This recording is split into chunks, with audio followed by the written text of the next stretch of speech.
সবাইকে আমন্ত্রণ জানাচ্ছি বিডি লাইভ 24 নিউজের প্রথমে শিরোনাম। ঠাকুরগাঁয় স্কুল ছাত্রীকে ধর্ষণের অভিযোগে যুবক গ্রেফতার। ভিক্ষা চাই না, আমরা হিসাবের পাওনা চাই, মির্জা আব্বাস। আহত তৌসিফ মাহমুদ। এতক্ষণ শুনছেন শিরোনাম, এখন বিস্তারিত। ঠাকুরগাঁয় প্রাথমিক বিদ্যালয়ের ৫ম শ্রেণীর এক ছাত্রীকে ধর্ষণের অভিযোগ উঠেছে। রোববার ৪ মে দুপুরে সদর উপজেলার রাজাগাঁও ইউনিয়নের উত্তর বঠিনা নদী ভাঙ্গা গ্রামের এই ঘটনা ঘটে। এই ঘটনায় রোববার রাতে 10:30টার দিকে ওই শিক্ষার্থীর বাবা মা রুহিয়া থানায় একটি লিখিত অভিযোগ করেন।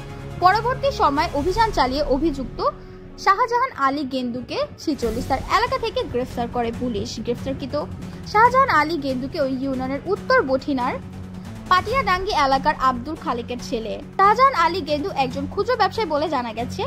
এজাহার ও ভুক্তভোগী পরিবারের সূত্রে জানা গেছে, অভিযুক্ত শাহজাহান আলী গেন্দু প্রায় সময় ভুক্তভোগীর বাড়িতে যাতায়াত করতেন এবং স্কুল ছাত্রীকে মাঝে মধ্যে কুপ্রস্তাবও দিতেন।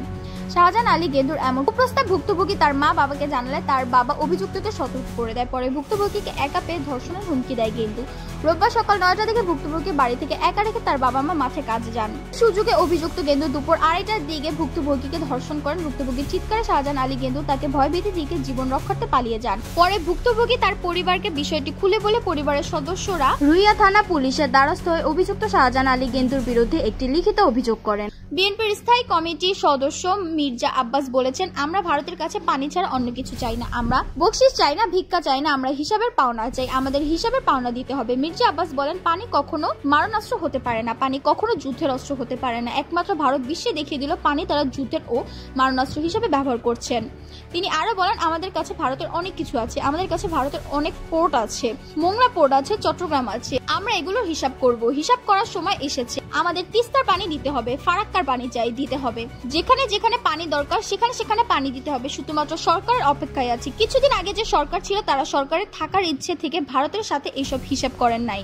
এই সময় তিনি আসাদুল হাবিব দুলুকে উদ্দেশ্য করে বলে, দুলু উত্তরবঙ্গের একজন প্রতিবাদী মুখ, একজন কৃতি সন্তান, তাই দুলু তুমি সাবধানে থাকবে, কেননা ভারত কখনো এই ধরনের প্রতিবাদ মুখ সহ্য করতে পারে না। ইতিপূর্বে শুধুমাত্র সুরমা নদীর বাঁধের জন্য আমাদের ইলিয়াস আলীকে গুম করা হয়েছে। গণপদযাত্রার উদ্বোধনী অনুষ্ঠানে তিস্তা নদী রক্ষা আন্দোলনের প্রধান সমন্বয়ক ও বিএনপি রংপুর বিভাগীয় সাংগঠনিক সম্পাদক অধ্যক্ষ আসাদুল হাবিব দুলুর সভাপতিত্বে বক্তব্য রাখেন বিএনপির ভাইস চেয়ারম্যান শামসুজ্জামান দুদু, রংপুর মহানগর বিএনপি আহ্বায়ক শামসুজ্জামান সামু, জেলা বিএনপির আহ্বায়ক সাইফুল ইসলাম, সদস্য সচিব আনিসুর রহমান লাকু, বিএনপি নেতা এমদাদুল হক ভরসা সহ অন্যান্য নেতৃবৃন্দ। ছোট পর্দার জনপ্রিয় অভিনেতা তৌসিফ মাহমুদ আহত হয়েছেন। ক্রিকেট টুর্নামেন্ট সেলিব্রিটি চ্যাম্পিয়ন্স ট্রফিতে সিসিটি অংশ নিতে প্র্যাকটিস সেশনে খেলতে গিয়ে শনিবার 3 মে তিনি আহত হন।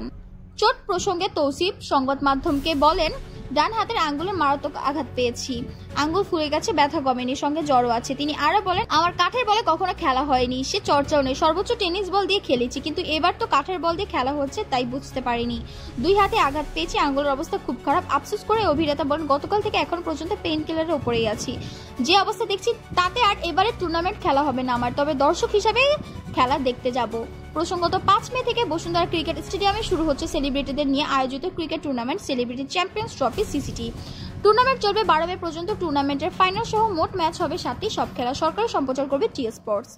দেশ বিদেশের তথ্যবহুল সংবাদ সবার আগে পেতে বিডি লাইভ 24 নিউজ ইউটিউব চ্যানেলটি সাবস্ক্রাইব করুন ও ফেসবুক পেজটি ফলো করুন।